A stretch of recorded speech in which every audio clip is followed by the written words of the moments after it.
तो राजस्थान की सबसे बड़ी भर्ती चतुर्थ श्रेणी कर्मचारी की जो भर्ती है उसके अंदर मुहिम चल रही थी कि इसके अंदर जीके का वेटेज बढ़ाया जाए। यानी पहले इसके अंदर चतुर्थ श्रेणी के अंदर 17% जीके था राजस्थान का, और अब इसे बढ़ा करके और 42%, लगभग 42% ये कर दिया गया है। जैसे क्या है कि राजस्थान के जो भी व्यक्ति हैं उनको इसके अंदर फ़ायदा होगा, यानी राजस्थान के अभ्यर्थी को फ़ायदा होगा। जो पिछला इसके अंदर जीके का वेटेज था उससे बाहरी राज्य हैं जैसे एमपी, यूपी, हरियाणा, पंजाब, इन राज्यों को अभ्यर्थियों को फ़ायदा हो रहा था।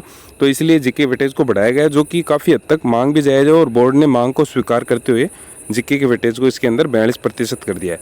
42% करने के बाद में अब आज यानी कि राजस्थान कर्मचारी चयन बोर्ड के द्वारा चतुर्थ श्रेणी कर्मचारी की जो सीधी भर्ती है इसके जो संशोधित परीक्षा स्कीम और इसका पाठ्यक्रम इसके अंदर जारी किया गया है। यानी जीके का वेटेज बढ़ने के बाद में जो सिलेबस में चेंजमेंट हुआ है वो जारी किया गया है। तो आज उसके बारे में हम डिस्कस करेंगे। तो इसके अंदर पहले एक बार देखें तो इसके अंदर कौन कौन से सब्जेक्ट होंगे। तो इसके अंदर हिंदी जो सब्जेक्ट है उसके इसके अंदर 20% आएंगे, कुल इसके 20% आएंगे। सामान्य अंग्रेजी यानी इंग्लिश है उसके 15% आएंगे, और जो सामान्य ज्ञान है, जो टोटल सामान्य ज्ञान है यानी जीके से इसके अंदर 70 क्वेश्चन आएंगे। अब 70 क्वेश्चन को भी बांटा गया है, तो 70 क्वेश्चन किस किस हिसाब से आएंगे, तो 70 क्वेश्चन इसके अंदर आएंगे। जो राजस्थान भूगोल है उसके 20 क्वेश्चन आएंगे, और जो राजस्थान का इतिहास और कला संस्कृति है इसके भी 20 क्वेश्चन आएंगे। उसके बाद में जो भारतीय संविधान है और राजस्थान के परिप्रेक्ष्य में जो भी राजस्थान की राजनीति यानी राज्यपाल, मुख्यमंत्री, यहाँ का जो भी आयोग, उनके संबंध में यहाँ की जो प्रशासनिक व्यवस्था है राज्य स्तर पर, जिला स्तर पर जो है उसके परिप्रेक्ष्य में इसके अंदर 10 क्वेश्चन पूछे जाएंगे। यानी भारतीय संविधान से 5 और राजस्थान की राजनीति से भी इसके अंदर 5 क्वेश्चन, टोटल 10 क्वेश्चन पूछे जाएंगे।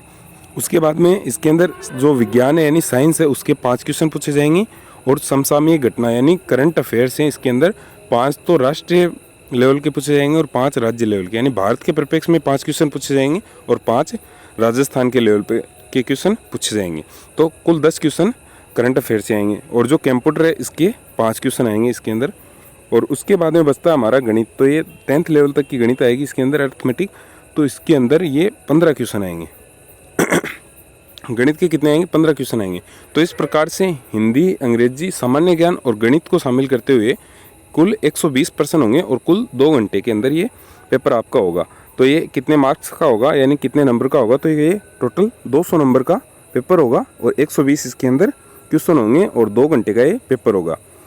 और सभी जो क्वेश्चन है ये यहाँ पे देखा है, all questions carry equal marks, यानी सभी क्वेश्चन है वो समान मार्क्स के होंगे, समान अंकों के होंगे। उसके बाद में नेगेटिव मार्किंग के बारे में दे रखा है कि 1/3 इसके अंदर नेगेटिव मार्किंग है।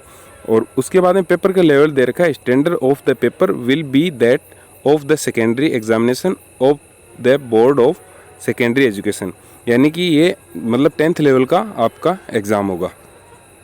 अब बात करें इसकी विस्तृत सिलेबस की, तो ये इसका सिलेबस है जिसके अंदर जो पहले हिंदी थी, हिंदी तो लगभग वही रखी गई है। इसके अंदर संज्ञा, सर्वनाम, क्रिया, विशेषण, तद्भव, तत्सम, देशज, विदेशी शब्द, संधि दे रखी है, उपसर्ग प्रत्यय दे रखे हैं, पर्यायवाची विलोम शब्द, वाक्यांश के लिए एक शब्द, शब्द शुद्धि, वाक्य शुद्धि, और अशुद्धि से जो वाक्य निर्माण होते हैं वो, काल के प्रकार दे रखे हैं, मुहावरे, लोकोक्ति दे रखा है, अंग्रेजी की परिभाषिक शब्दावली दे रखी है, शब्दों का समानार्थक हिंदी शब्द दे रखा है, कार्यालय पत्र संबंधित ज्ञान दे रखा है, यानी कि कार्यालय के पत्र होते हैं वो किस प्रकार से लिखे जाते हैं तो उसके बारे में दे रखा है। कार्यालय, अधिसूचना, विज्ञप्ति, ज्ञापन और परिपत्र, निविदा, ये सभी पत्रों के प्रकार हैं, तो उसके बारे में दे रखा है। ये तो है हिंदी की बात कि सामान्य हिंदी आएगी, इसके अंदर 20 क्वेश्चन आएंगे। उसके बाद में है इंग्लिश की बात, तो इंग्लिश के अंदर भी दे रखा है, इसके अंदर टेंस दे रखा है, वॉइस दे रखी है, नरेशन दे रखा है, और ट्रांसफॉर्मेशन ऑफ सेंटेंस दे रखा है, यानी एफर्मेटिव टू नेगेटिव बनाना है, इंटेरोगेटिव तो इस प्रकार से बनाना है, वॉइस वर्सा दे रखा है, और करेक्शन ऑफ सेंटेंस दे रखा है, वर्ड रॉन्गली यूज्ड, यानी कि जो गलत वर्ड यूज किए गए हैं उनके स्थान पर सही वर्ड का यूज़ करना, वो दे रखा है इसके अंदर। उसके बाद में आर्टिकल, डिटर्मिनर दे रखा है, प्रीपोजिशन दे रखा है। इस प्रकार से जो इसके अंदर पूरी इंग्लिश दे रखी है, और सेंटेंस फ्रॉम हिंदी से इंग्लिश, मतलब ये ट्रांसफॉर्मेशन वाला वो है, ये इस प्रकार से दे रखा है, जिसके अंदर आपको मतलब वो क्यूब ज़्यादा से ज़्यादा तैयार करनी होगी। उसके आधार पर आप टेंस वगैरह के इनके क्वेश्चन सही कर सकते हो। तो इसके कुल 15 क्वेश्चन इसके अंदर आएंगे। उसके बाद में राजस्थान का जो भूगोल है राजस्थान भूगोल किस प्रकार से दे रखा है, तो राजस्थान भूगोल का स्थिति विस्तार दे रखा है, भौतिक स्वरूप, भौतिक विभाजन, मृदा दे रखी है, प्राकृतिक वनस्पति, वन संरक्षण, जलवायु, जल संसाधन, अपवाह तंत्र, झीलें, प्रमुख सिंचाई परियोजना, जनसंख्या, आकार वृद्धि, मतलब ये तो जनसंख्या के अंदर ये आकार वृद्धि, वितरण, घनत्व, लिंगानुपात एवं साक्षरता। उसके बाद में राजस्थान का परिवहन दे रखा है, आपदा प्रबंधन और जलवायु परिवर्तन दे रखा है। यानी इसके अंदर उद्योग और खनिज के टॉपिक शामिल नहीं है, बाकी इसके अंदर जो है पूरा राजस्थान भूगोल दे रखा है।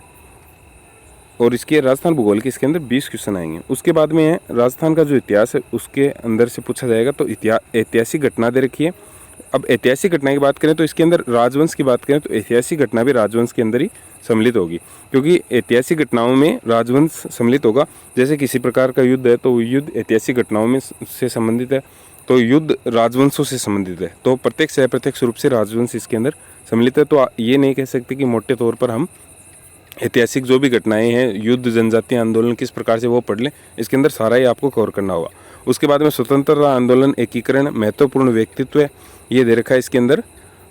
और बाद में आ जाता है यहाँ से कला संस्कृति, भाषा साहित्य, संस्कृति, सामाजिक जीवन, वेशभूषा, वाद्य यंत्र, लोक देवता, लोक साहित्य, बोलियाँ, मेले, त्यौहार, आभूषण, लोक कलाएँ, वास्तुकला, लोक संगीत, नृत्य, रंगमंच, पर्यटन, स्मारक, ऐतिहासिक, सांस्कृतिक दृष्टि से। अब इसके अंदर लोक संत, ये जो लोक देवता दे रखे हैं, लोक देवियाँ और लोक संत नहीं दे रखे, फिर भी आपको उनको मोटे तौर पर देख के जाना है, क्योंकि कई बार ऐसा होता है कि एक आधा क्वेश्चन वहाँ से भी पूछ लिया जाता है।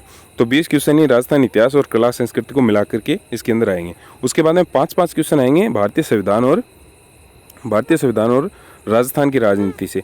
तो संविधान का परिचय, आधारभूत लक्षण यानी जो स्रोत है वो, और राजस्थान की राज्य शासन एवं राजनीति, जैसे राज्यपाल, मुख्यमंत्री, मंत्रिमंडल, विधानसभा, न्यायपालिका, और राजस्थान का प्रशासनिक ढांचा, मुख्य सचिव, जिला प्रशासन आ जाएगा इसके अंदर, और जिला स्तर का न्यायिक ढांचा आ जाएगा। और एक ये सूचना का अधिकार अधिनियम जो RTI है, राइट टू इन्फॉर्मेशन, सूचना का अधिकार अधिनियम, इसके बारे में पूछा जाएगा। और कुल ये 10 प्रश्न होंगे।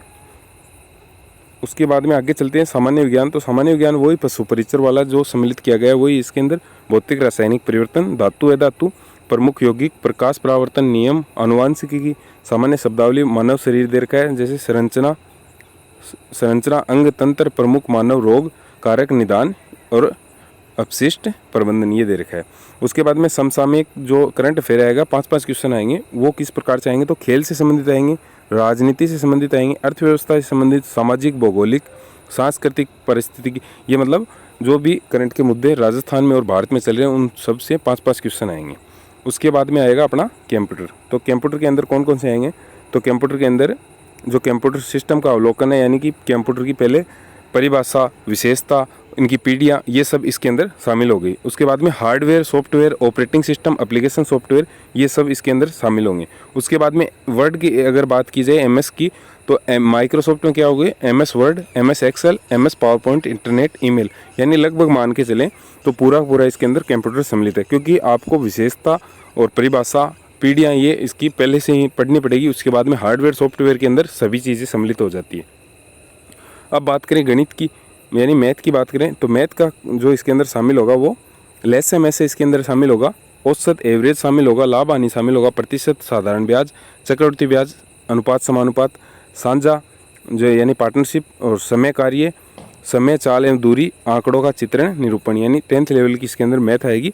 और मैथ में भी अर्थमेटिक मैथ है, वो लगभग मतलब यूँ कह के चले कि 70 से 80% मैथ इसके अंदर हो जाएगी। जैसे प्रतिशत है तो प्रतिशत हर टॉपिक के अंदर समान रूप से आता है। प्रतिशत अगर आपको आता है तो आपको मान के चले कि 80 से 90% अर्थमेटिक आती है। तो उसके बाद में लेसम ऐसे वाला जो LCM HCF वाला है वो हो गया। एवरेज जो प्रतिशत पर निर्भर है, लाभ हानि प्रतिशत पर निर्भर है, और जो SICI है वो भी प्रतिशत पर निर्भर है। तो ये आज का हमारा जो चतुर्थ श्रेणी कर्मचारी का है ये विस्तृत सिलेबस है। आशा और उम्मीद करते हैं कि आपको ये समझ में आया होगा। ये आपको समझाने का पर्पज़ इतना ही था कि मतलब अब जो संशोधित किया गया है वो किस प्रकार से पाठ्यक्रम है। तो इसके अंदर कुल 120 प्रश्न होंगे, उसके अंदर राजस्थान जीके का वेटेज बढ़ाया गया है। तो आप राजस्थान के जीके पर थोड़ा ध्यान दीजिए। उसके अंदर भी आप जैसे नई भूगोल, आप, मैं ये नहीं कहता कि आप नई भूगोल पढ़ें, नई भूगोल को अवॉइड करें, फिर भी लमसम आपको पढ़ा हुआ है तो आपको नए जिलों के अनुसार पता भी चल जाता है। तो आप राजस्थान जीके पर ज़्यादा कवर करें, और उसके अंदर भी आप पर अपनी कमांड बनाएं। उसके बाद में दूसरा आ जाता है यहाँ पर मैथ पर अपनी पकड़ मजबूत करें। मैथ पर पकड़ मजबूत करें और राजस्थान की इतिहास कला संस्कृति में आप इतिहास को एक बार ढीले भी रखें तो उसके बाद में आप कला संस्कृति को मजबूत करें। हिंदी आपकी पहले से मजबूत हो तो आप इंग्लिश पर भी अपना ध्यान खींचें।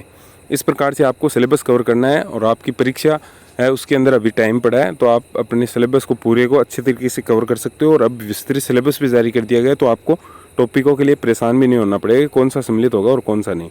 आशा और उम्मीद करते हैं कि आपको समझ में आया होगा।